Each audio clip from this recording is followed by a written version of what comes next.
We're back now with a look at some stunning images from Oregon. Take a look at that hail. It's the size of quarters. This is all part of a big storm that hit that area yesterday, bringing intense thunderstorms and what appears to be a funnel cloud. And you don't typically get that type of weather in the Pacific Northwest. Yeah, I mean, I was there for about 9 years, and I don't think we ever had we had one severe thunderstorm warning. So thunderstorms are very uncommon out there. So to have one that's strong enough to produce some hail and even a funnel cloud, that's something to see. That is something to see. And I know that you're keeping an eye on our weather, and it almost feels like spring out there today with a big warm up in store.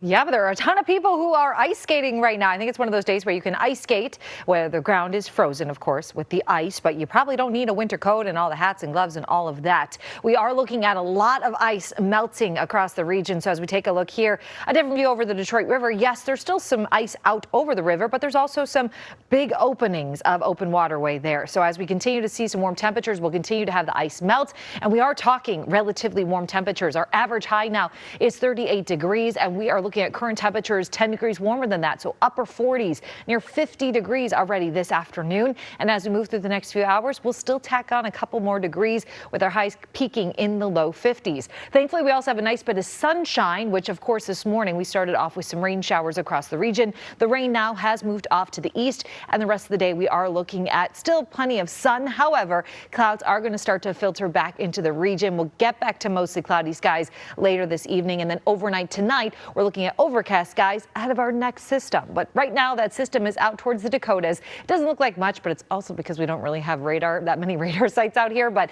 we are looking at some rain showers at this moment through North Dakota, South Dakota. All of that moisture will be moving in our direction, and it'll be here by the time we get into tomorrow morning. Now, the timing is really going to determine what we see, but as of right now, we have the potential for some freezing rain, and then maybe some snow on the backside of the system. And I know that went through really fast, so let's slow it down and also take a look at our temperatures. As we move through the rest of the night tonight, our temperatures are going to be dropping. So yes, we're still expected to climb close to 50, but by the time we get into the early morning hours, our temperatures are close to the freezing mark. And that's important to note because as precipitation pushes in, if we are below freezing and we do have a warm front lifting through, that could lead to a little bit of light freezing rain, which means potentially some slippery spots tomorrow morning. But as of right now, it doesn't look like the precipitation really gets to us until closer to 8 or even 9 o'clock, so it should miss most of the morning commute. Still be prepared for the potential for some slippery spots. And then as we continue to have more of that moisture push through,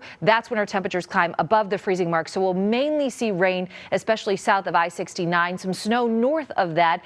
At times we could have some mixing going on south of I-69, but I expect little to no accumulation across the region. And eventually the heavier moisture pushes off to the east as we get into tomorrow night, but we'll keep a couple more showers on and off into your Thursday. Temperatures climb back up to round out the week, but 30s return for this upcoming week.